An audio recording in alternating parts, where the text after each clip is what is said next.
Hello बच्चों, class 10th math में आज हम आपको प्रश्न नंबर 3 का छठा भाग बताएंगे। तो क्या है प्रश्न नंबर 3 का छठा भाग? 5 वर्ष बाद जैकब की आयु उसके पुत्र की आयु की 3 गुनी हो जाएगी। 5 वर्ष पूर्व जैकब की आयु उसके पुत्र की आयु की 7 गुनी थी, तो उनकी वर्तमान आयु क्या है? तो हमें उन दोनों की वर्तमान आयु ज्ञात करनी है। किन किन की? जैकब और उसके पुत्र की। ठीक, तो इसको कैसे करेंगे देखिए, काफी महत्वपूर्ण क्वेश्चन है ये। तो हम मान लेंगे, माना जैकब की वर्तमान आयु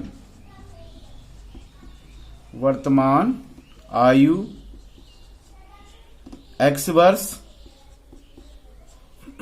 एवं उसके पुत्र की वर्तमान आयु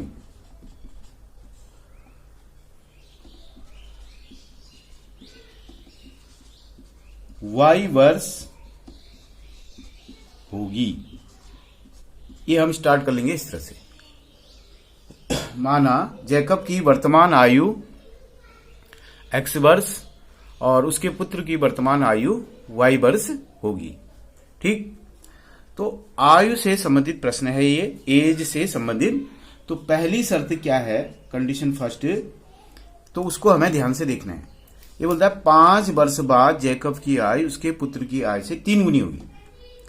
देखिए, अगर जैकब की आयु अभी x वर्ष है तो 5 वर्ष बाद हो जाएगी x प्लस 5।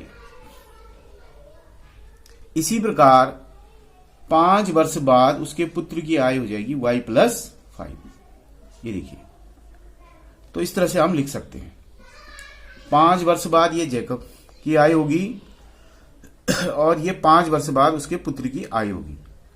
लेकिन प्रश्न में क्या बोला है? 5 वर्ष बाद जैकब की आयु उसके पुत्र की आयु से 3 गुनी हो जाएगी। अब हम यहां पर बराबर का साइन लगाएंगे और ये यहां पर 3 से गुणा कर देंगे, तो ये आपका सही बैलेंस बन गया। कैसे बना? 5 वर्ष बाद जैकब की आयु उसके पुत्र की आयु की 3। कभी भी हमें क्या करना होता है, जिसकी आयु कम होती है उसकी आयु को मल्टीप्लाई कर देते हैं, गुणा कर देते हैं। क्योंकि आप देखिए, ये जैकब पिता है और ये जो इधर वाला है y प्लस 5, ये उसका y पुत्र हुआ। तो हमें पता है कि हमेशा पिता की आयु ज्यादा होगी किसकी आयु से? पुत्र की आयु से। तो हम क्या करेंगे, जो ये 5 वर्ष बाद पुत्र की आयु है इसको हम 3 से मल्टीप्लाई कर देंगे। तो हमने 3 से मल्टीप्लाई कर दिया। ठीक है, तो इस तरह से बैलेंस बन जाता है। अब हम इसको सिंप्लीफाई कैसे करेंगे देखिए, x plus 5 is equal to, यहां क्या करेंगे, 3 से अंदर मल्टीप्लाई करेंगे तो ये आ जाएगा 3y प्लस 3 5 जा 15। ये ठीक है।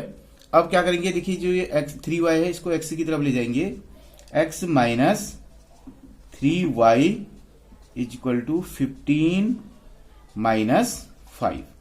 ये हो गया आपका। अब क्या आ जाएगा, x minus 3y is equal to 15 minus 5 कितना होता है? ये होता है 10। इसको लिख देंगे समीकरण नंबर 1, समीकरण नंबर फर्स्ट इसको हम लिख देंगे बच्चों। ठीक है। अब इसी प्रकार हम दूसरी समीकरण में आ जाएंगे। तो दूसरी समीकरण अर्थात दूसरी शर्त, तो उसमें हम क्या पढ़ेंगे देखिए, यहां पढ़ना होगा 5 वर्ष पूर्व जैकब की आयु उसके पुत्र की आयु की 7 गुनी थी। अब हम 5 वर्ष पूर्व की दोनों की आयु निकालेंगे। तो 5 वर्ष पूर्व पुत्र की हो जाएगी, जैकब की हो जाएगी x माइनस 5 और 5 वर्ष पूर्व ही उसके पुत्र की हो जाएगी y माइनस 5। यानी पूर्व के लिए हमें माइनस करना है, घटाना है, और बाद के लिए हमें प्लस करना होता है। तो यहां पर 5 वर्ष बाद बोला था तो हमने जोड़ दिया, यहां 5 वर्ष पूर्व का है तो हमने दोनों की जो प्रेजेंट एज मान रखी है उसमें माइनस कर दिया अर्थात घटा दिया। अब कितनी गुनी हो जाएगी कराइए, देखो वही 7 गुनी, तो 7 से गुणा कर दिया। ठीक है, उसमें 3 गुनी कहा था तो 3 से किया, इसमें 7 गुनी कहा तो 7 से करेंगे। इसको भी आप सरल करेंगे इसी तरह से, तो कैसे होगा देखिए, x minus 5 is equal to 7 से अंदर मल्टीप्लाई करेंगे 7y माइनस 7 5 जा 35, इस तरह से आ गया। ठीक है, अब जो 7y है उसको इधर ले जाएंगे, x minus 7y equal to minus 35, और ये 5 इधर माइनस है, RHS में जाएगा तो क्या हो जाएगा, प्लस का बन जाएगा। अब इसके बाद देखिए क्या होगा, यहां पे देखिए x minus 7 is equal to 35 में से 5 को माइनस करेंगे तो माइनस क्या आएगा, 30। ये हो गया आपका समीकरण नंबर 2 हो गया।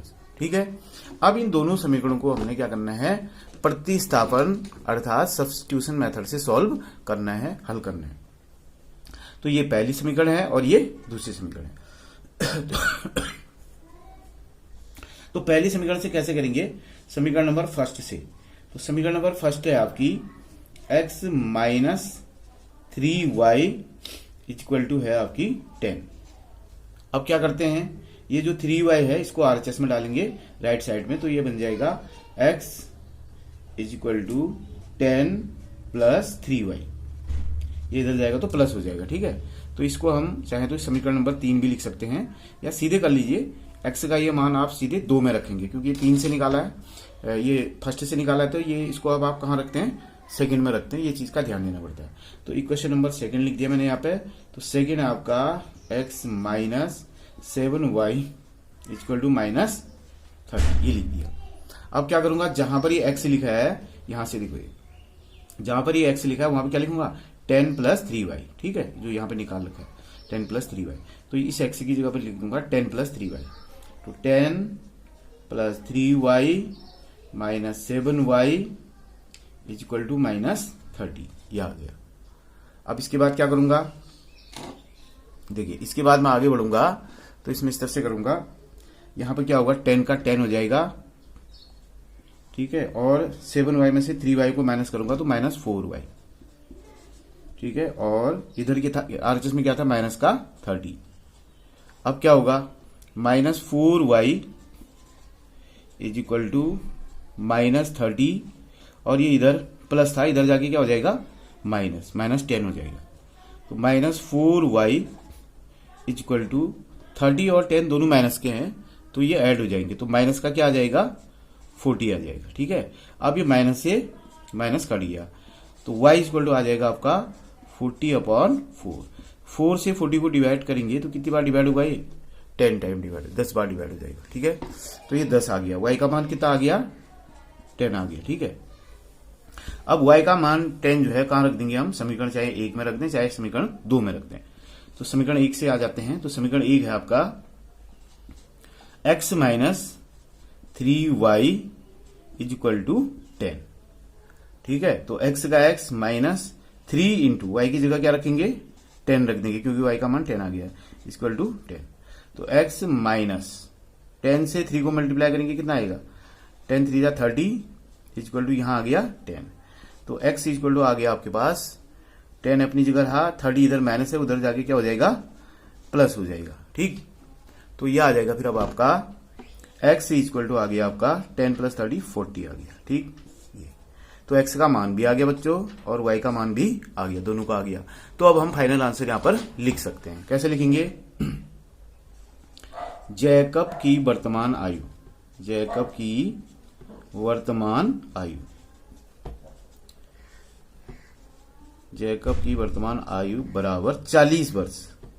जैकब की वर्तमान आयु क्या है, 40 वर्ष है, और पुत्र की वर्तमान आयु ये कितनी है बच्चों, 10 वर्ष। ठीक है, तो इस तरह से दोनों की आय हमने निकाल दी है। कितनी कितनी, जैकब की वर्तमान आयु 10 वर्ष और उसके पुत्र की वर्तमान आयु जैकब की वर्तमान आयु आ गई 40 वर्ष और उसके पुत्र की वर्तमान आयु आ गई 10 वर्ष। ठीक है, तो इस तरह से हम इस क्वेश्चन को सॉल्व कर देंगे। ठीक, ये देखिए पार्ट नंबर 6, तो इसको आप दोबारा तिबारा देखिए तो आपके समझ में अच्छे से आ जाएगा। तो आज के लिए बस इतना ही, थैंक यू।